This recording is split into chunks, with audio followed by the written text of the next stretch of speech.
Baik, Ibu. Terima kasih atas kesempatannya. Saya izin share screen terlebih dahulu.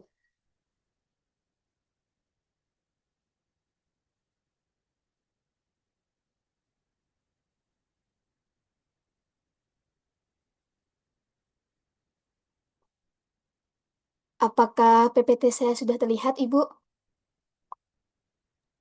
Ya, sudah silakan. Sebelumnya, Assalamualaikum warahmatullahi wabarakatuh. Selamat siang, saya ucapkan kepada yang terhormat Bapak Mahmud M. Tanju SHMH selaku penguji pada hari ini sekaligus Kepala BKPSDM Parigi Motong.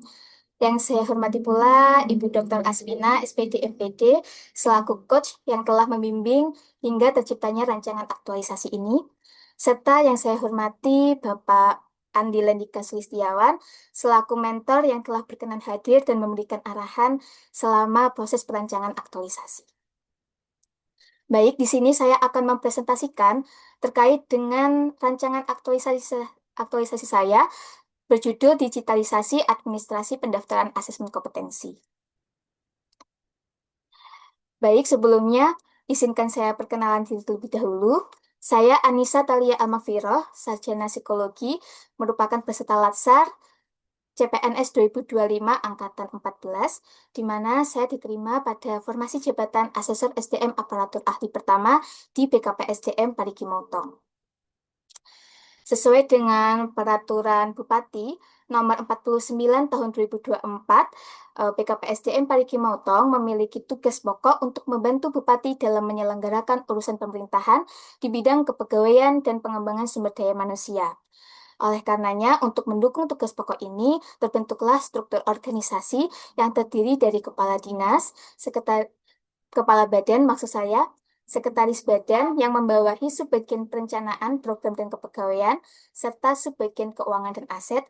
Lalu terdapat 3 bidang. Yang pertama, bidang mutasi, disiplin, dan penghargaan, bidang pengembangan kompetensi aparatur, serta bidang pengadaan informasi dan kinerja aparatur atau biasa disingkat dengan PIKA. Baik, di sini saya ditempatkan pada bidang PIKA, di mana selama kurang lebih 2 bulan terdapat 3 isu yang berkaitan dengan tusi jabatan saya sebagai seorang asesor, di mana ketiga isu tersebut kemudian dianalisa menggunakan analisis APKL, dan dengan skor yang paling tinggi didapatkan isu utama yang menjadi dasar dari adanya rancangan kali ini, yaitu kurang efisiennya proses administrasi pada tahap pendaftaran asesmen kompetensi. Isu tersebut kemudian dianalisa menggunakan diagram fishbone atau diagram tulang ikan untuk mengetahui faktor-faktor apa saja yang memicu adanya isu ini. Dari analisa isu dengan fishbone ini, diketahui bahwa salah satu penyebab dari kurang efisiennya proses administrasi pada tahap pendaftaran asesmen adalah karena masih manualnya sistem administrasi pada tahap pendaftaran ini. Oleh karenanya muncullah gagasan ide untuk mengatasi isu ini dengan melakukan digitalisasi pada proses pendaftaran asesmen, di mana eh, hal tersebut saya jabarkan menjadi 4 rencana kegiatan. Yang pertama, perencanaan dan analisa kebutuhan dokumen pendaftaran. Yang kedua, kegiatan pembuatan sistem digital pengelolaan administrasi pendaftaran asesmen sederhana berbasis Google Workspace. Yang ketiga, pembuatan dashboard monitoring sederhana, serta yang terakhir adalah evaluasi dan pelaporan. Baik, pada kegiatan pertama, perencanaan dan analisis kebutuhan dokumen ini, saya breakdown lagi menjadi 3 tahapan. Tahapan pertama berkonsultasi dengan mentor. Tujuannya untuk mendapatkan gambaran secara jelas terkait dokumen apa saja yang biasanya diminta untuk proses pendaftaran asesmen kompetensi. Di sini ada nilai dasar ASN yang diimplementasikan. Yang pertama yaitu akuntabel, kompeten, harmonis, loyal, adaptif, dan kolaboratif. Pada tahapan kedua, itu mengkaji aturan terkait asesmen kompetensi. Tujuannya kurang lebih sama, yaitu untuk memastikan bahwa dokumen-dokumen atau berkas yang kita minta untuk pendaftaran asesmen ini sesuai dengan aturan yang berlaku. Nilai berakhlak yang rencananya diimplementasikan pada tahapan ini, yaitu akuntabel, kompeten, loyal, dan adaptif. Pada tahap ketiga, yaitu mengidentifikasi dan menyusun daftar berkas pendaftaran asesmen kompetensi. Yaitu nanti outputnya berupa daftar kebutuhan dokumen sesuai dengan aturan yang berlaku, serta hasil dari diskusi dengan Bapak Mentor. Nilai berakhlak nanti yang diimplementasikan yaitu berorientasi pelayanan, akuntabel, kompeten, harmonis, dan kolaboratif. Dari ketiga tahapan ini sebenarnya berkontribusi pada pencapaian misi Pemda nomor 5, yaitu untuk melaksanakan tata kelola pemerintahan yang berkualitas. Di dalamnya juga berkaitan dengan manajemen ASN dan smart ASN, di mana kita memastikan bahwa dokumen pendaftaran yang kita list atau kita susun itu relevan untuk mendukung administrasi yang tertib dan terstandar. Lalu di sini juga menuntut ASN untuk memiliki integritas dan juga profesionalitas untuk memastikan bahwa dokumen persyaratan yang diperlukan sesuai dengan aturan yang berlaku. Yang kedua yaitu kegiatan pembuatan sistem pengelolaan administrasi pendaftaran asesmen sederhana berbasis Google Workspace, di mana saya breakdown lagi menjadi 3 tahapan. Tahapan pertama yaitu membuat formulir digital berupa Google Form, yang pada tahapan ini memuat nilai berakhlak, berorientasi pelayanan, akuntabel, kompeten, dan adaptif. Lalu pada tahap kedua, menghubungkan form digital ini dengan database dan juga folder otomatis, di mana untuk database-nya menggunakan Google Spreadsheet dan folder penyimpanan ini berupa Google Drive. Nilai berakhlak yang diimplementasikan pada tahapan ini yaitu berorientasi pelayanan, akuntabel, kompeten, dan juga adaptif. Untuk tahapan ketiga, yaitu melakukan uji coba teknis di internal bidang. Eh, Tujuannya adalah untuk memastikan bahwa sistem pengelolaan administrasi yang sudah dibuat ini berjalan dengan baik. Nanti nilai berakhlak yang akan diimplementasikan yaitu berorientasi pelayanan, akuntabel, kompeten, harmonis, loyal, adaptif, dan kolaboratif. Sama seperti sebelumnya, kegiatan ini juga berkontribusi pada pencapaian misi Pemda nomor 5 berkaitan dengan melaksanakan tata kelola pemerintahan yang berkualitas. Di mana ini juga berkaitan dengan Smart ASN, di mana ASN dituntut untuk melek secara digital dan memanfaatkan teknologi untuk meningkatkan efektivitas kerja yang berkaitan dengan Smart ASN. Kegiatan ketiga yaitu pembuatan dashboard monitoring sederhana. Saya breakdown menjadi 3 tahapan, di mana tahapan pertama, mencari dan mempelajari berbagai aplikasi untuk membuat dashboard monitoring. Tujuannya nanti untuk memilih aplikasi mana yang akan digunakan dan sesuai dengan kebutuhan. Nilai berakhlak yang diimplementasikan yaitu berorientasi pelayanan, akuntabel, harmonis, dan kolaboratif. Pada tahapan kedua, yaitu menentukan indikator yang ingin dimonitoring. Tujuannya untuk memastikan dari awal indikator apa saja yang ingin ditampilkan pada dashboard monitoring. Nilai berakhlak yang nantinya akan diimplementasikan yaitu berorientasi pelayanan, akuntabel, kompeten, harmonis, adaptif, dan kolaboratif. Serta tahap ketiga yaitu proses pembuatan dashboard yang terhubung dengan database, di mana pada tahap atau kegiatan kedua tadi kan sudah membuat sistem administrasinya. Kemudian kita menghubungkan database dari sistem tersebut ke tampilan dashboard supaya bisa memberikan data yang secara real time seperti itu. Untuk nilai berakhlak yang diimplementasikan yaitu berorientasi pelayanan, akuntabel, kompeten, harmonis, loyal, adaptif, dan kolaboratif. Dari kegiatan ini juga berkaitan dengan Smart ASN, di mana mendorong ASN untuk lagi-lagi melek secara digital dan dapat menghadirkan informasi yang mudah diakses serta akurat dan real time. Untuk kegiatan terakhir, yaitu kegiatan evaluasi dan pelaporan, di mana pada tahapan pertama yaitu melakukan evaluasi secara internal untuk memastikan apakah ada gap antara rancangan awal dengan realisasi yang telah dibuat. Untuk nilai berakhlak yang diimplementasikan yaitu berorientasi pelayanan, akuntabel, kompeten, dan juga harmonis. Untuk tahapan keduanya, yaitu mengumpulkan masukan dari internal bidang terkait dengan mekanisme pendaftaran digital dan tampilan dashboard. Nanti outputnya berupa daftar kelebihan, kendala, atau masukan perbaikan dari teman-teman yang ada di internal bidang. Nilai berakhlak yang diimplementasikan yaitu berorientasi pelayanan, akuntabel, kompeten, harmonis, adaptif, dan kolaboratif. Untuk tahapan terakhir yaitu menyusun laporan, di mana nanti outputnya berupa laporan kegiatan yang harus bisa dipertanggungjawabkan kepada mentor dan juga menjadi dasar dalam laporan aktualisasi. Untuk nilai berakhlaknya ada berorientasi pelayanan, akuntabel, kompeten, loyal, dan adaptif.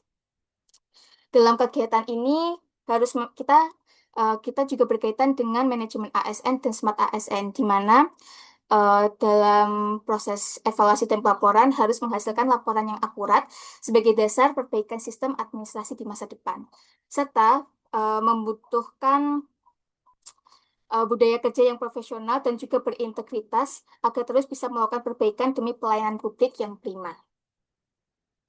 Berikut adalah matriks rekapitulasi nilai dasar ASN, di mana dari matriks ini dapat dilihat bahwa di setiap kegiatan telah mengimplementasikan nilai-nilai dasar ASN. Dan diharapkan nanti pada saat proses habituasi, eh, nilai dasar ASN ini benar-benar bisa diterapkan dan secara berkala dan bisa menjadi habit bagi kami ASN yang baru. Berikut adalah jadwal tentatif pelaksanaan aktualisasi. Untuk kegiatan pertama dilakukan di akhir bulan September ini di tanggal 22 hingga tanggal 27 September. Untuk kegiatan kedua dapat dilakukan di akhir bulan September di tanggal 29 hingga awal Oktober sehingga tanggal 10 Oktober. Untuk kegiatan ketiga dilakukan di sekitar minggu kedua dan minggu ketiga bulan Oktober, serta kegiatan keempat dilakukan di akhir bulan Oktober. Diharapkan digitalisasi ini dapat menjadi solusi dari masalah administrasi yang kurang efisien, sekaligus dapat menjadi kontribusi nyata dalam mendukung transformasi digital di BKPSDM Parigi Motong. Serta juga diharapkan agar aktualisasi ini dapat menjadi wadah untuk kami, para ASN muda, mengimplementasikan nilai berakhlak serta mendorong peran ASN untuk menuju smart governance, mendukung dan mewujudkan tata kelola pemerintahan yang modern, adaptif, transparan, dan berkualitas. Mungkin cukup sekian yang bisa saya sampaikan. Terima kasih atas perhatiannya dan mohon masukannya, Bapak Ibu sekalian. Saya kembalikan ke Ibu Aspina. Terima kasih. Baik, terima kasih atas presentasinya, Anissa.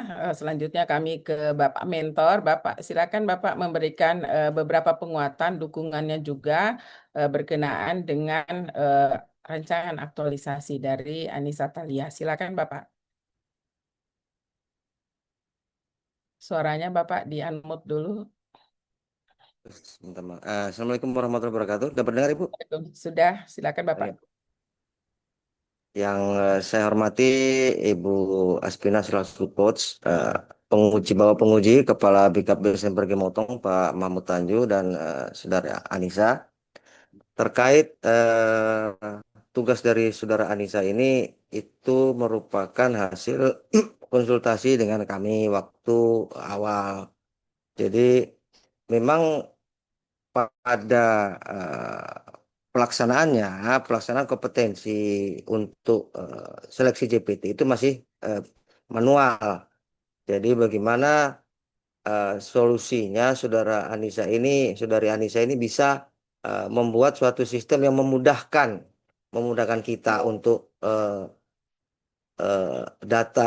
datanya itu bisa terkumpul dengan secara elektronik tanpa yang bersangkutan atau pelamar itu datang ke kantor seperti itu, Ibu. Dan jadinya sudah yang dia sampaikan tadi. Itu saja kalau tambahannya saya, Bu. Baik, terima kasih banyak Pak Mentor atas Ya, dukungan dan penguatannya. ya. Selanjutnya kami ke Bapak Penguji. Silakan Bapak. Baik, izin Bu yang terhormat Ibu Dr.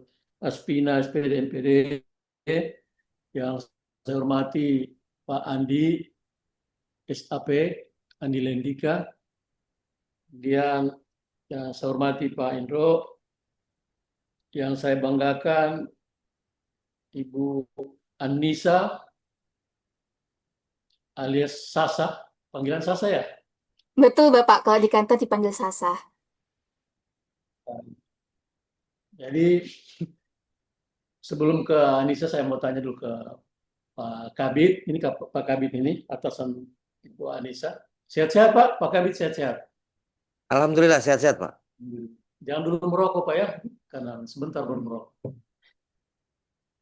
Kira-kira Pak, ini apa namanya rancangan aktualisasi SASA ini bisa kita laksanakan di Bisa. Insya bisa. Allah bisa Pak. Bisa.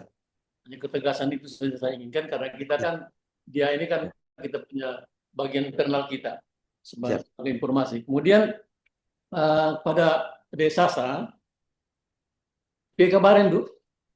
Alhamdulillah baik, Bapak. Baik. Ini sehat Bu ya. Jadi setelah saya baca dan dengarkan apa yang disampaikan dalam penyampaian tadi dari awal sampai akhir, saya seperti mendengarkan orang bercerita, membaca cerpen yang begitu runut, bercerita tentang digitalisasi yang secara teknis betul. Jadi saya tidak bisa, sementara generasi saya hidup ini di daerah konvensional. Jadi begitu Bu Dokter, jadi saya lihat tidak ada celah untuk saya melakukan penambahan narasi dan seterusnya. Saya hanya malah penasaran. Saya melihat langsung ke jadwal, itu di bulan Oktober akan melakukan uji coba dari range waktunya 6 sampai 10 Oktober ya. Itu bisa, itu Anissa bisa diperkirakan jadwal itu bisa ya? 6 sampai 10 Oktober. Uji Eh, coba. Iya, Bapak izin menjawab bahwa uji coba tersebut nanti kan di internal bidang, Bapak. Jadi Ya. saya cobakan ke bidang itu insya Allah bisa, Bapak. Oh, baik-baik. Saya hanya mau tahu itu saja dan saya penasaran. Mudah-mudahan saya juga bisa menyaksikan langsung nanti pada saat uji coba itu. Saya kira cukup sekian. Saya kembalikan ke Bu Dokter. Baik, terima kasih banyak Bapak penguji atas apa ini klarifikasi bisa Anda selesai. Kalau saya malah tantangannya bisa langsung OPD itu mengisi datanya. Jadi nanti kalau datanya sudah lengkap semua kan tinggal orang yang mana mendaftar, kita tinggal klik. Oh, ini orangnya mendaftar, jadi nggak usah lagi kasih masuk datanya. Kalau bisa sampai segitu, itu malah lebih bagus lagi nanti. Baik, terima kasih banyak Bapak penguji, Bapak mentor, dan kita cukupkan ya seminar atas nama Anissa Thalia Al-Makfiro dengan ucapan Alhamdulillahirrabbilalamin. Billahi taufiq wal hidayah. Assalamualaikum warahmatullahi wabarakatuh. Waalaikumsalam Ya, warahmatullahi. Terima kasih, Ibu, Bapak. silakan Bapak mentor lanjutkan lagi kegiatan.